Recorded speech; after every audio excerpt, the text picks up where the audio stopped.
პროექტის მეც მაქვს გადაადგილების უფლება შემაჯამებელი შეხვედრა დღეს მედიის არასამთავრობო ორგანიზაციების ადგილობრივი თვითმმართველობებისა და პარტიების წარმომადგენლების მონაწილეობით შედგა.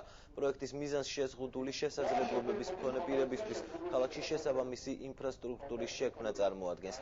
პროექტის ფარგლებში საკანონმდებლო ინიციატივა მომზადდა, რომელიც განსახილველად საქართველოს პარლამენტს გადაეგზავნა.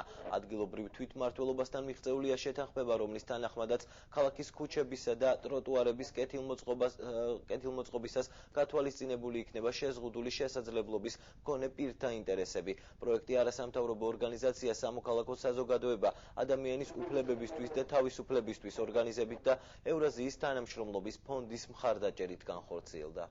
მიზანი მიღწეულია ადგილობრივ თვითმმართველობასთან მოხერხდა შეთანხმება, რომ ახალი ქუჩების რეაბილიტაციის დროს გათვალისწინებული იქნება შეზღუდული შესაძლებლობის მქონე პირთა ინტერესები. აგრეთვე საქართველოს პარლამენტში ჩვენს მიერ წარგზავნილი იქნა საკანონმდებლო ინიციატივა. ეს პროექტი, მე ვფიქრობ, გააუმჯობესებს ადაპტაციის შესაძლებლობას საზოგადოებაში, რადგანაც დღეს გადაადგილების გამო ძალიან ბევრი ინვალიდი არ ჩანს ქუჩაში და ეს ამ ევრაზიის ფონდის მიერ მხარდაჭერილი პროექტით ვფიქრობ, რომ ეს შეიცვლება.